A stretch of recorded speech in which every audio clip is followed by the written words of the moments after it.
welcome back to my YouTube channel. If you don't know who I am, my name is Chelsea Ohenawa, and if you are new on this channel, if you chance on this channel, please subscribe, share with a friend, like, comment, and join the Chelsea Squad family. So it's been a while. I did a sit down video to talk about my life in Canada and all of that, but today we are going to diverge from talking about my life in Canada. In about 3 months or 4 months, I'll be officially 3 years in Canada, and I'm going to do a sit down video to talk about everything that has happened. So watch out for that.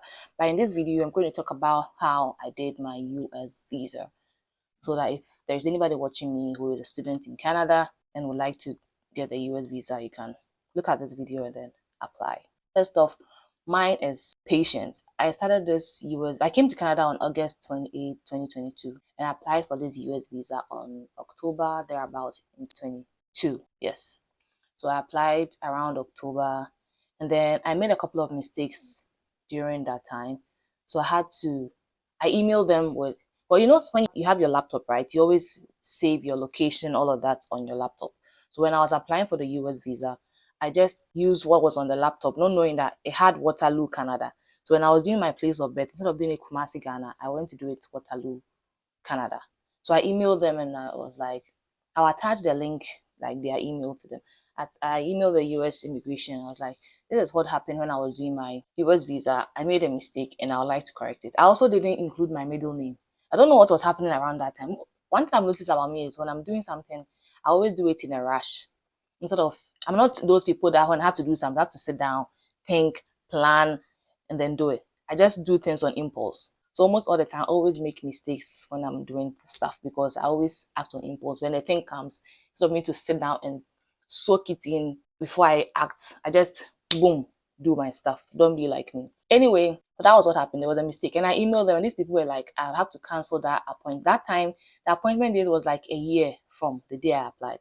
I'd have to cancel the appointment. I should send them the correction that I want them to make, and then they'll do it on their system for me. And I did that. I told them that was okay. Because the date was far anyway. Whatever I do, the date will be far. So I told them okay, and they corrected it for me.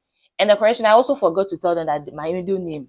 So like it was all a mistake. So me, I thought I was not going to get the visa on the day that I went for my interview because there were mistakes. So they did it for me, and then I realized that there was still a mistake in it. And then I think as for that, I could edit it. And then the day that I got was that February 28th, 2025. As at the time I applied in 2022, the date for the interview was 2 years. It was 3 years. I think I did it in 2023. I'm not too sure. But all I know is that it took me 2 years to go for this US interview. And one of the reasons why I was scared was because I was switching schools. I felt like that would have caused a problem. I could have, people pay people to do their dates, like get them an earlier date. But me, I didn't want to. I just wanted to wait to settle in the University of Saskatchewan so that when I go, I'm going with the full view that yes, I'm a student at the University of Saskatchewan. Anyway, a student is easier to get it to. So I wasn't really confident that I was going to get it. So it took me 2 years and some months to get my date to go for the interview. I didn't expedite. I didn't change the date. I expedited once. Yes. I expedited it once. I emailed them that because I was looking for conferences to go. Conferences are not free. So I got this Atlanta Writers Conference, which I'm not even a part of. And I used that to email them that you have one chance to expedite your date. That this is the days I'm part of the writers, and I would like to go for the conference in Atlanta, and I have an anchor in Atlanta, blah. And these people rejected it. So I just gave up. I just left it out. Okay, I'll just wait for my actual dates. And because I made mistakes, I just felt like if I get it, so if I don't get it, I'll apply again. Well, it doesn't really matter. Even though I needed the visa, like I wanted to go to the US, but I just left it as it is, and I was just waiting. So the DS-160 form, I really wish I could. You know how when you watch YouTube, people will be doing the thing and they'll be showing you on the screen. I don't know how to do that thing with me. I don't know how. So what I'll do is at the end of the video, I'll show you how I fill the form. Or if I'll find a way to do it and attach it as I'm talking, I'll do it. But if not, it will be at the end of the video. I'll just use my phone to do it and attach it to the video. So you just go to the link for that is I'll attach the link in the description box. It's like Canada, US visa, immigration, blah. So you go there. The DS-160 form is easy. You just fill it with the information that you have. It's very easy. So one time, even the day for the interview, there were still mistakes. Like getting to the date. So when Mary came here, she was telling me, I was telling her that I have this US interview. I don't even know, I don't think I'll get it, but because I have to go, so me, I'll go. She told me that you could do a new DS 160. So if you correct your DS 160, and I was like, nobody has told me. I've talked to my friends. Nobody has told me that you can do this, and it made sense. So I went in, did a new DS 160. Then you can change your DS 160 once after you submit your application.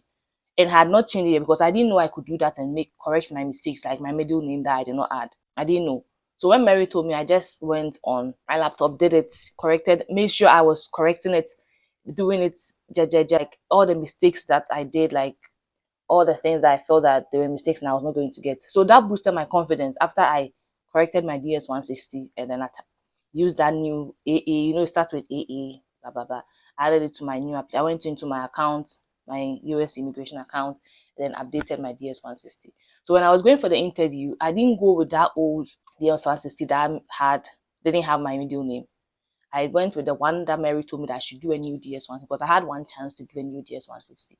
So that is also something that you can do. So if you've made a mistake, so if I knew about that then, I wouldn't have emailed them to do the corrections. When I emailed them, they didn't tell me that I can do a new DS 160. They didn't tell me, they didn't tell me. So then I would have gotten my date earlier. Like I would have gotten that visa like last year or last 2 years or so, yeah.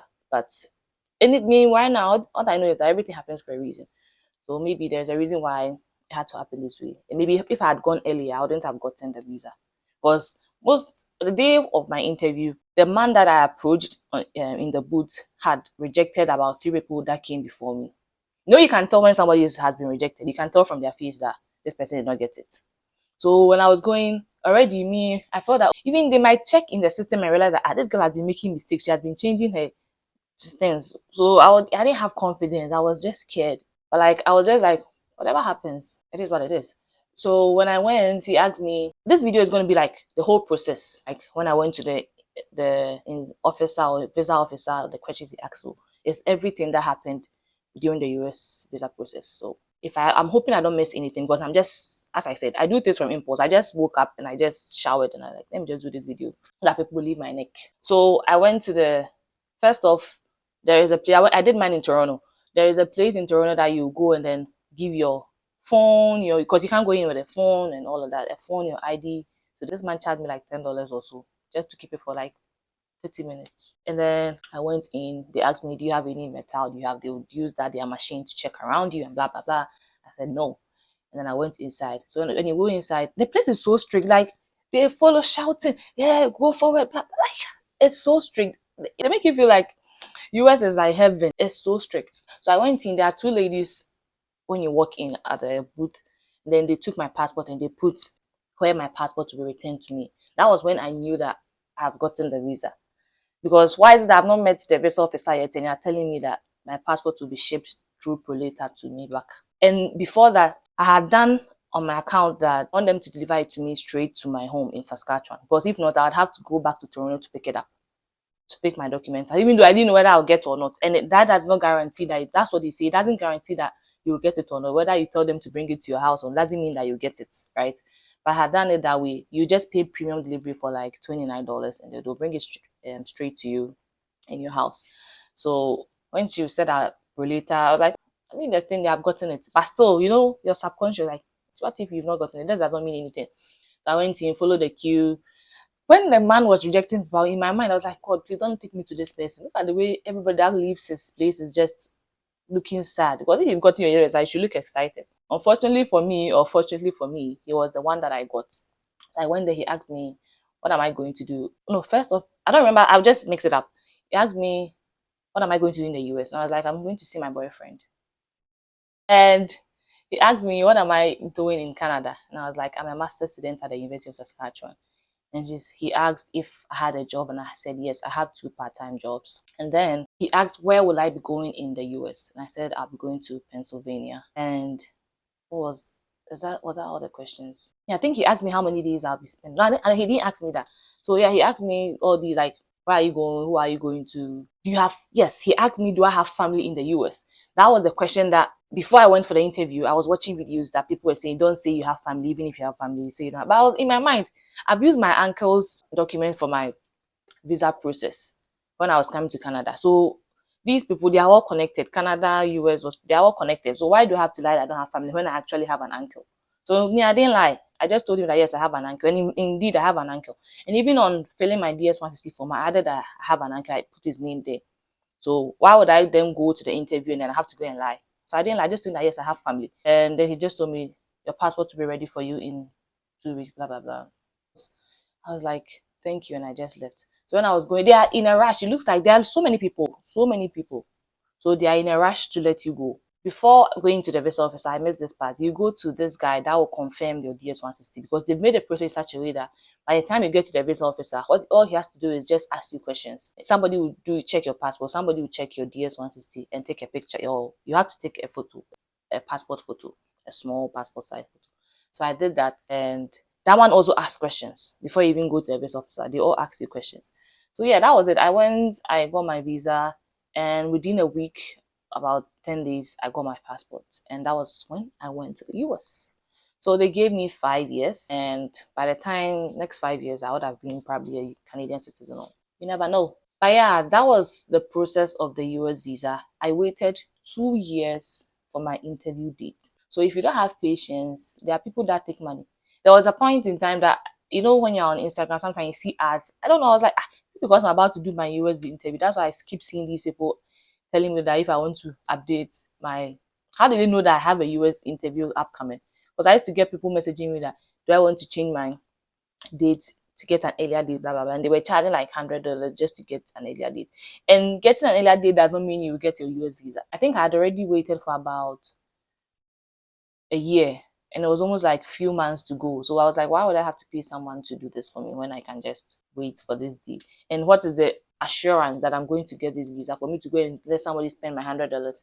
And how legit are they for them to give me an earlier date?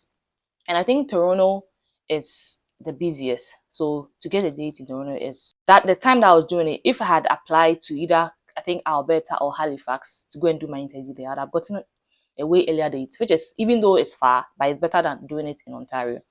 So if you are looking to do it, you can look at other provinces, but you have to book a flight, sleep in a hotel, or look for a friend to sleep with, or that kind of thing. So, and the time I did that, I was in Waterloo, so it was convenient for me to do it in Toronto. If I had been in Saskatchewan, then I'd have done it in Alberta. They don't have a consulate in Saskatchewan, so the closest place to do it is Calgary or Toronto. So that was it. The DS-160 filling. There are so many videos on YouTube on how to fill it, but if you guys want me to do it, it will be attached at the end. Basically, I think this is how my interview went. I don't know if I've missed anything. I'm hoping I've not missed anything. You guys should let me know. I think these sit down videos are easier than doing vlogs. There's so many stories I have to tell you, but I have a lot going on right now. I'm working on my school project and blah blah blah. Also, guys, if there's anybody coming from Ghana to Canada, even if it's America, please let me know. I have something that I want someone to bring to me. If it's America, I'll let someone grab it for me and the person will send it to me here. So that will be all for today. I hope I've answered all your questions. If you have any other questions, kindly leave it in the comment section and I'll respond to it. The next video will be me talking about my life in Canada after 3 years, what I've learned, what I wish I knew earlier, what somebody else that is coming and want to learn from me should look at my story and learn. Thank you for watching, and I don't know when I'll come your way again. I'll not see you next week because it might not be next week. Bye. So before you even create an account with the US Canada Visa Consulate, you have to fill a DS-160 form, which you can do by just searching DS-160 on Google. And then that's where you go to fill the form. That has like all your details, everything that you need. And then the visa officer will have access to this information. So before you go and create an account, you have to fill the DS-160 form. And you can fill it as many times as you want. All you need is filling it with the right information, not making mistakes like I did. Like, you have to always have a security question that they will ask you like this: what's the given name of your mother's mother?